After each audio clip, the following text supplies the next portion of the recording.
2009 ഞാൻ ജോലിക്കായിട്ട് ദുബായിക്ക് പോണത്. ഇപ്പോൾ 2 വർഷമൊക്കെ കഴിഞ്ഞപ്പോൾ ജോബൊക്കെ ഒന്ന് സെറ്റായി. അപ്പോഴാണ് അച്ഛൻ്റെ അടുത്ത ആഗ്രഹം 25 വയസ്സിനുള്ളിൽ കല്യാണം കഴിക്കണം.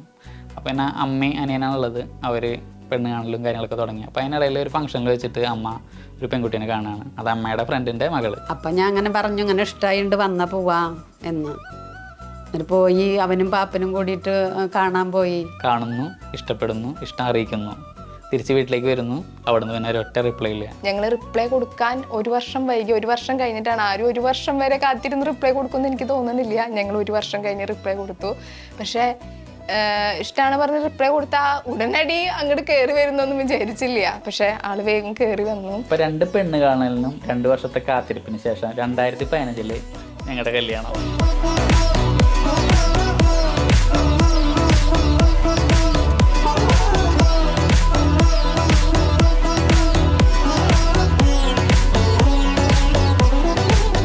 കല്യാണം കഴിഞ്ഞ് ഞാൻ എൻ്റെ പഠിത്തം ഉണ്ടായിരുന്നു, അതങ്ങനെ കംപ്ലീറ്റ് കഴിഞ്ഞ് നിൽക്കുമ്പോൾ അങ്ങനെ ചേട്ടൻ ദുബായിലായതുകൊണ്ട് പോകാൻ പറ്റുമെന്ന് ഞാൻ ചിന്തിച്ചിരുന്നു. പക്ഷേ കല്യാണം കഴിക്കുമ്പോൾ എന്നെ കൊണ്ടുപോകില്ല എന്ന് പറഞ്ഞിട്ടുണ്ടായിരുന്നു. പക്ഷെ പെട്ടെന്ന് ഒരു ദിവസം ദുബായിക്കുള്ള സംഭവമൊക്കെ റെഡി ആയിട്ടുണ്ട് എന്ന് പറഞ്ഞിട്ട് എന്നെ വിളിച്ചു. അങ്ങനെ ഞാനിവിടുന്ന് എനിക്ക് ഒറ്റയ്ക്ക് പോകാൻ നല്ല ടെൻഷൻ ഉണ്ടായിരുന്നു. പക്ഷെ എങ്ങനെയോ ഞാൻ ഒറ്റയ്ക്ക് കയറി പറ്റി അവിടെ പോയി. എൻ്റെ അടുത്ത് അവിടുന്ന് നമ്മൾ എന്ത് സ്റ്റാർട്ട് ചെയ്തു, നമ്മുടെ ടിക്ടോക്ക്. ചേട്ടന് നല്ല ഇൻട്രസ്റ്റ് ആയിരുന്നു, എനിക്ക് വീഡിയോസ് ഒക്കെ കാണിച്ചു തരുമായിരുന്നു. പക്ഷെ ഞാനൊന്ന് പിന്നോക്കം വലിഞ്ഞ് നിന്നു. പക്ഷെ എനിക്കത് കാണുമ്പോൾ ഒരു താല്പര്യം, പിന്നെ ചേട്ടന്റെ താല്പര്യം കണ്ടപ്പോൾ ഞാനും ഒന്ന് അടുത്ത് കൂടി. ഫസ്റ്റ് നമ്മുടെ വന്നത് ഒരു ബ്ലോപ്പർ വീഡിയോ ആണ്.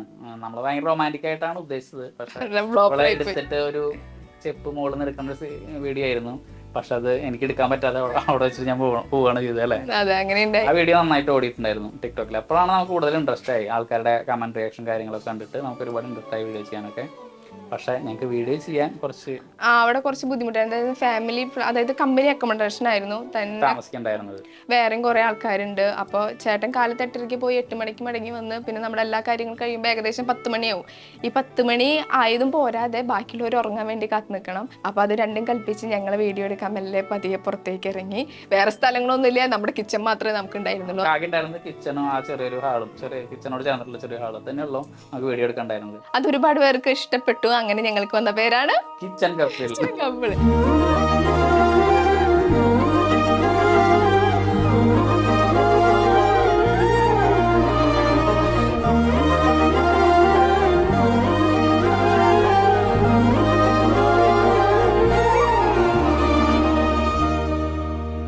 ഞങ്ങൾ 2 പേരും ലീവിന് നാട്ടിലേക്ക് വന്നു. പക്ഷെ തിരിച്ച് ഞാൻ ഒറ്റയ്ക്ക് മാത്രമാണ് പോയത്. എന്നെ കൊണ്ടുപോയില്ല.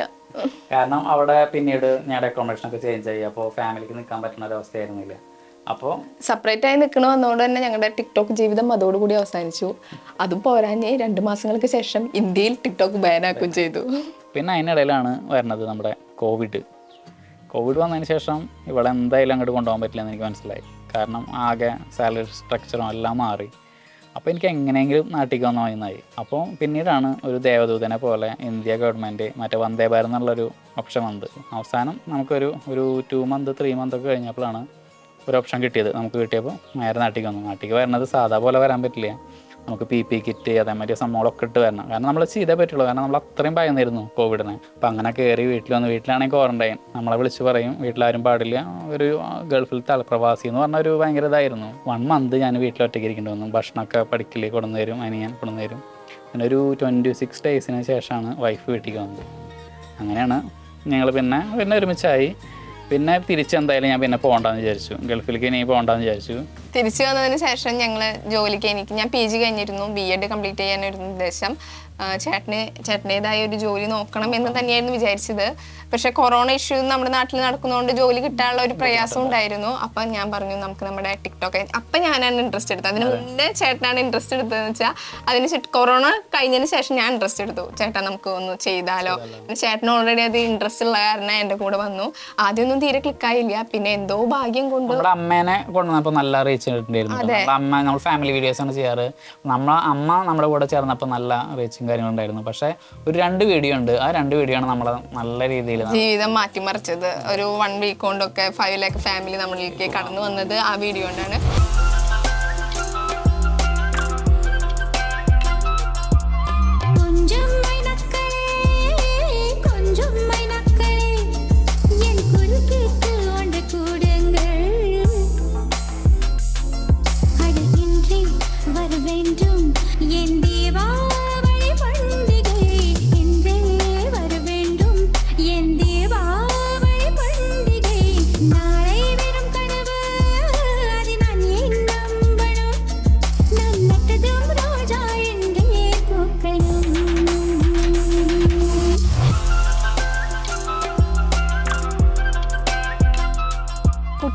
തൊട്ടേ ഡാൻസ് കളിക്കാൻ ഭയങ്കര ഇഷ്ടമായിരുന്നു. അപ്പോൾ ഞാനത് അമ്മയുടെ അടുത്ത് പോയിട്ട് പറയും. അപ്പോൾ അമ്മ ഏതെങ്കിലും ഒരു ഡാൻസ് ടീച്ചറുടെ അടുത്ത് എന്നെ കൊണ്ട് ഏൽപ്പിക്കും, ഞാൻ പഠിക്കും.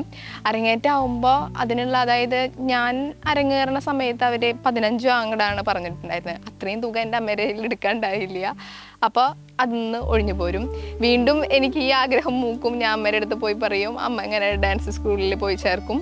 അത് പകുതി വഴി എത്തിയിട്ട് മുടങ്ങും. ഈ അരങ്ങേറ്റത്തോടടുക്കുമ്പോൾ എനിക്ക് അതായത് ഒന്നും പൂർത്തീകരിക്കാൻ പറ്റില്ല. അങ്ങനെ എത്രയോ വട്ടം ഞാൻ കുറേ പ്രാവശ്യം കുറേ ടീച്ചർമാരുടെ അടുത്ത് ഇങ്ങനെ ക്ലാസിക്കലി പഠിച്ചിട്ടുണ്ട്.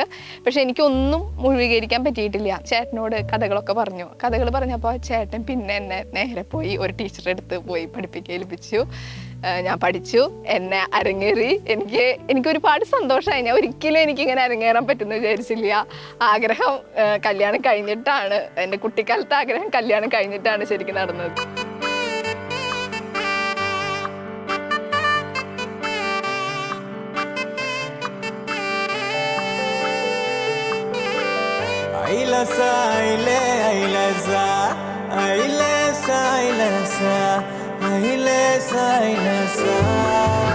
അപ്പോൾ നമ്മൾ കുറേ വീഡിയോസൊക്കെ ചെയ്തു. അപ്പോൾ കൂടുതലും നമ്മൾ ശ്രദ്ധിക്കപ്പെട്ടത് തമിഴ് ടൈപ്പ് വീഡിയോസ് ചെയ്യുമ്പോഴാണ്. തമിഴ് സോങ്, അതേമാതിരി തന്നെ തമിഴ് കൾച്ചറിലുള്ള ഡ്രസ്സുകളൊക്കെ യൂസ് ചെയ്യുമ്പോഴാണ്. അപ്പോൾ നമുക്ക് അതിൽ കുറേ റീച്ച് കിട്ടി. അപ്പോൾ നമ്മൾ പിന്നെ തീരുമാനിച്ചു അങ്ങനത്തെ ഒരു ടൈപ്പ് വീഡിയോസൊക്കെ ചെയ്യാമെന്ന്. இந்த பாட்டு நீ ரெட்டி பாட முடியுமா?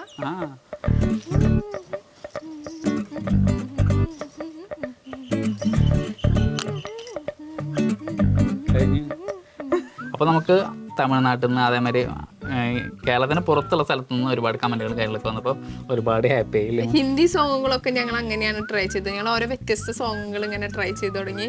പക്ഷെ അതൊക്കെ ഞങ്ങൾക്ക് ഒരുപാട് റീച്ച് ആവാനും ഒരുപാട് ആൾക്കാരെ പരിചയപ്പെടാനും കൂടുതൽ ആളുകളിലേക്ക് നമ്മൾ എത്താൻ പറ്റും.